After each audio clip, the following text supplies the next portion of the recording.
At my daughter's wedding, I never expected to hear the words that would cut me deeper than any knife. My name is Eleanor Parker, though most people call me Ellie. I am 68 years old, and on that evening, as I stood in the Grand Whitmore estate surrounded by hundreds of strangers in diamonds and designer gowns, I realized just how far my daughter had drifted from me.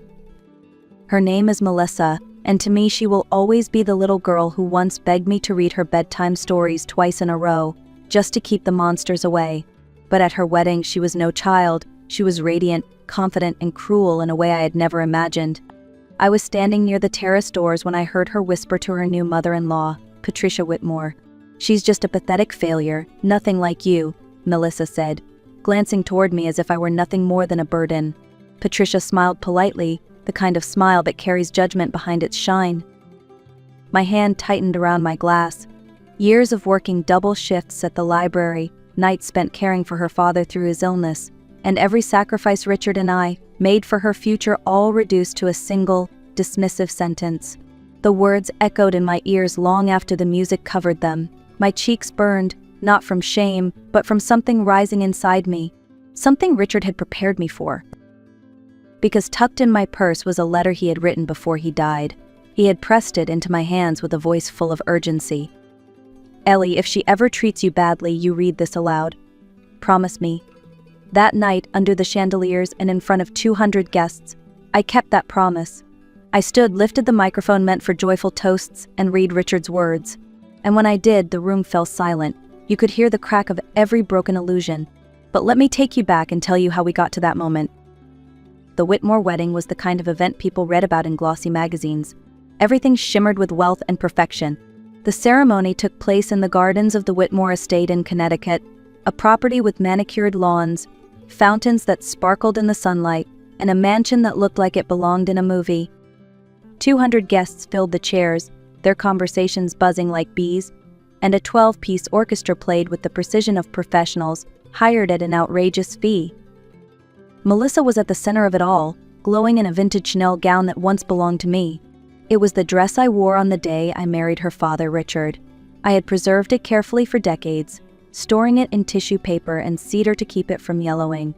When Melissa asked to wear it, I thought it was because she wanted to honor our family, to carry a piece of our history into her future. I was foolish enough to believe it meant something sentimental. But as I watched her glide across the marble steps that afternoon, I understood. To her, it was not memory.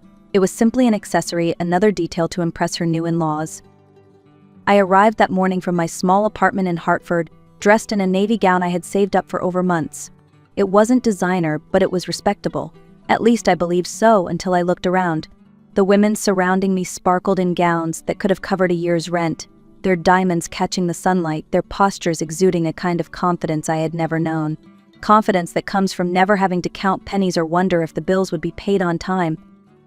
Patricia Whitmore, Melissa's new mother-in-law, was seated in the front row, wearing pearls that likely cost more than my car.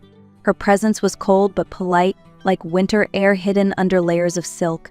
Every time our eyes met, I could feel her assessment measured, calculated, and dismissive. The wedding itself unfolded with practiced elegance. Melissa's friends from college whispered about the orchestra and the floral arrangements, all carefully curated to show off the Whitmore name. And yet, as I sat in the second row, right behind her college roommate and her husband, I couldn't help but drift back through the years. I remembered the nights Richard and I worked overtime just to afford Melissa's music lessons. I remembered patching her clothes during her teenage years so she could feel proud at school. Every sacrifice we made had been with one hope, that she would never have to struggle the way we did. As I sat there, surrounded by opulence that did not belong to me, I realized Melissa had not just stepped into another world.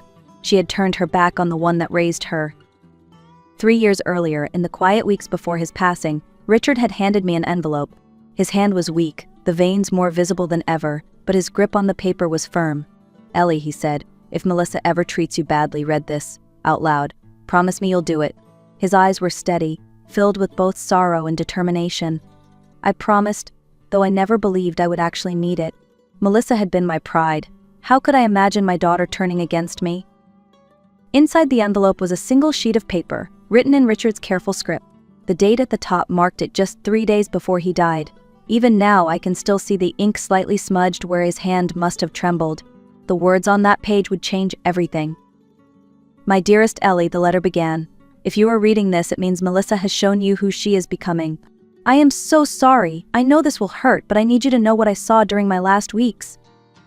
I remember sitting at my small kitchen table, the first time I read it, tears falling silently as the coffee grew cold in front of me. He had written about Melissa's change in behavior once she became serious with Andrew Whitmore. Not just happiness, he said, but calculation. She began asking questions about our finances, about his will, about what would happen to me after he was gone. At first he wanted to believe she was concerned, but the way she pressed, the way her eyes shifted when he hesitated, told him otherwise. "She brought me papers, Ellie," he wrote. "Brochures from a place called Meadowbrook Manor. She said it was just planning ahead. But I saw the truth. She wanted you placed there where your life would be managed, your choices taken from you. She spoke about it like a business decision, not a daughter's care." His words grew heavier with every line. He described her impatience with the cost of his treatments, the way she mentioned your medications as if they were inconveniences. He told me he had already changed his will, leaving everything securely in my name so Melissa could not contest it. And then came the line that still echoes, "You are the best thing I ever did with my life. Don't let her convince you otherwise. If she tries to take away your independence, fight her. Promise me you'll fight." The letter ended with his signature, shaky but unmistakable, and a final note, "P.S. I saw the Meadowbrook brochure in her purse again today. She's planning something. Ellie, don't let her do it." That paper was more than Richard's farewell. It was his shield, his way of protecting me from beyond the grave. And at Melissa's wedding, when her voice cut me down, I realized Richard had seen a future I had refused to imagine. After the wedding, I couldn't shake the sound of Richard's words from my mind. They weren't just a warning, they were a call to action. I needed to know exactly what Meadowbrook Manor was, and why Melissa was so eager to see me there. So, on Monday morning, I walked into the one place that had always been a sanctuary for me, the public library, where I had worked for 30 years. Margaret Hayes, my old colleague and dear friend, greeted me with a warm hug. She was a few years younger, still carrying the same spark of curiosity that had made her a wonderful librarian. When I told her what I needed, she didn't press for details. Margaret understood that sometimes, before you can explain a story, you need the facts first. Together we sat at the computer stations, combing through state records, news articles, and online reviews. What we found was sobering. Meadowbrook Manor wasn't just an exclusive senior living community. It was a business with a reputation for aggressively pursuing residents. They advertised something called an asset protection program. At first glance, it promised peace of mind, sign over your estate, and in return you receive lifetime care. But buried in the details were troubling patterns. Families wrote reviews about being pressured into quick decisions, often during the vulnerable weeks after losing a spouse. There were even records of state investigations for manipulative marketing and unfair financial practices. One review struck me hardest. A woman wrote that her recently widowed father was convinced to sign away his home within 2 weeks of her mother's funeral. They told him it was the safest choice, she said, but within months he regretted it. By then, it was too late. Another review described relentless phone calls, brochures pushed into mailboxes, and visits that felt more like sales pitches than care consultations. Margaret printed everything we found and slid the papers into a folder. "Ellie," she said gently, "this isn't about helping seniors. This is about acquiring assets. They see people like us as opportunities." I nodded, my hands trembling as I gathered the papers. Richard had been right. Melissa wasn't just planning for my future. She was preparing to hand me over to a place designed to strip me of everything Richard and I had built. As I left the library with the folder pressed against my chest, I understood something clearly. This wasn't just a family disagreement. It was a fight for my dignity, my independence, and my very life. And I was ready to fight. 2 weeks after the wedding, Melissa called with a voice that sounded too sweet to be natural. "Mom," she said, "Andrew and I want to have you over for dinner. There are some family matters we should talk through. Patricia will be here too." I knew immediately what it meant. This wasn't dinner. It was a setup. Their home in West Hartford looked like a magazine, spread white columns, trimmed hedges, and a driveway lined with luxury cars. Inside, the living room was arranged deliberately. They sat together on the long sofa, Andrew tall and serious, Patricia elegant in her pearls, and Melissa glowing in her new role as a Whitmore. They placed me in a single chair across from them, as if I were the subject of an intervention. Patricia began with her smooth, practiced tone. "Eleanor, we've noticed a few concerns. Melissa says you've been forgetting appointments, missing phone calls. We think it may be time to think seriously about your future." Melissa leaned forward, her hands folded tightly in her lap. "Mom, we've already found a wonderful option. Meadowbrook Manor has an opening, you'd be secure, surrounded by care, and you wouldn't have to worry about bills anymore. All we need is your signature on these papers." Andrew slid a folder onto the coffee table. Inside were legal documents, power of attorney, asset transfer agreements, healthcare directives. Everything neatly prepared, waiting for my consent. I looked at each of them, my heart pounding but my mind sharp. They thought I was cornered. They thought I would fold. "This is quite a production," I said quietly. "How long have you been planning it?" Melissa's smile wavered. "Mom, this isn't a production. We're worried about you." I reached into my purse and pulled out Richard's envelope, the one worn from weeks of carrying it everywhere. "If you're worried," I said, "then you should hear what your father thought." Slowly, I unfolded the letter and began to read aloud. Richard's words filled the elegant room, his observations of Melissa's questions about our finances, her brochures from Meadowbrook, her impatience with medical bills. He described her planning as calculation, not concern. "You're the best thing I ever did," his letter concluded. "Don't let her convince you otherwise. If she tries to take away your independence, fight her." Silence followed. Melissa's face drained of color. Andrew stared at her, confusion clouding his eyes. Patricia shifted in her seat, the only movement her hands tightening over her pearls. "Melissa," Andrew said, his voice low, "is this true? Were you talking to your father about assisted living while he was dying?" Melissa stammered. "I was just trying to prepare. Someone had to think ahead." "While your father was dying?" Andrew's voice sharpened. Patricia cut in smoothly. "Let's not dwell on the past. What matters is ensuring Eleanor's safety now." But I wasn't done. I pulled the folder Margaret had helped me compile. "Patricia, you should know that I did my research. Meadowbrook has been investigated twice by the state. They pressure grieving families, rush decisions, and lure widows into signing away their homes. That's the place you think is perfect for me?" I spread the papers across the table. Reviews, state reports, complaint records. Andrew picked them up, his brow furrowing. "Melissa, did you know about this?" She avoided his eyes. Patricia said they had a good reputation. "Reputation with who?" I asked sharply. "Families who want their inconvenient relatives stored away while they polish their social calendars?" Melissa snapped. "That's not fair. I was trying to make sure you didn't become a burden." I stood, my voice steady. "No, Melissa. You were trying to make sure I didn't interrupt the life you're building. There's a difference. And here's what you need to understand. I am 68 years old. I am healthy. I am capable. And I will decide where I live, not you, not Andrew, and not Patricia." The silence after that was heavier than any music, thicker than any silence at the wedding. For the first time, Melissa had no words. And for the first time in years, I felt truly in control.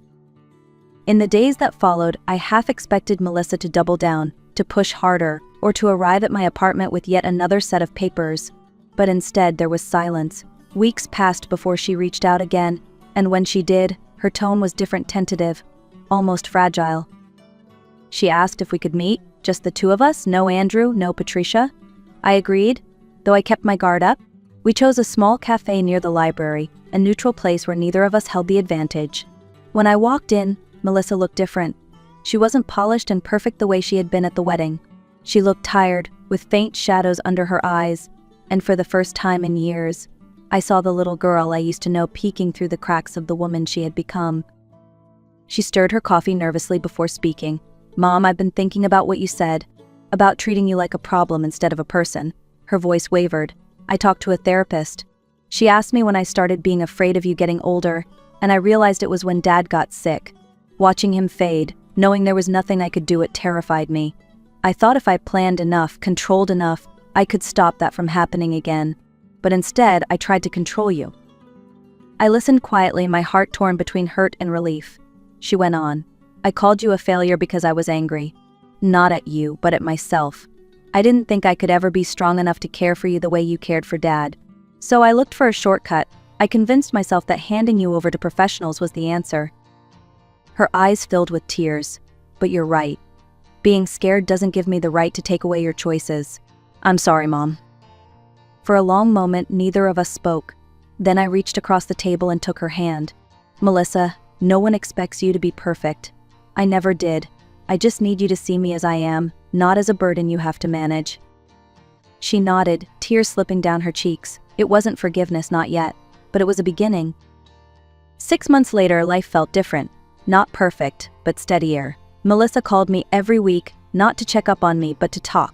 Sometimes we chatted about books, sometimes about her work, sometimes about nothing at all. For the first time in years, our conversations felt like family instead of obligation. In that same season, I met Robert, a retired English professor with a quiet smile and a love for poetry. We met at a lecture at the library, and soon coffee turned into dinners, dinners into concerts, and concerts into something deeper. For the first time since Richard's passing, I felt a spark of companionship I hadn't thought possible again. When Melissa asked about him, her voice carried genuine curiosity, not judgment. "Is he kind to you, Mom?" she asked one afternoon. "Yes," I told her. "He is kind. And he treats me as if I am fully capable of steering my own life." She smiled, catching the meaning behind my words. A year after the wedding, Melissa and Andrew invited me to join them on a family trip to Ireland. At first, I hesitated, but then I remembered Richard's words. I was not meant to disappear. I was meant to live, so I said yes. As I packed my suitcase, Melissa stopped by with pastries from my favorite bakery. She hugged me tightly and whispered, "Thank you for not giving up on me." My eyes filled with tears as I thought about everything we had endured, everything we had learned. Sometimes the greatest revenge isn't anger or spectacle. It is living with dignity, refusing to be erased, and choosing joy when others expect you to fade. That is the legacy I carry now, and the story I leave with you.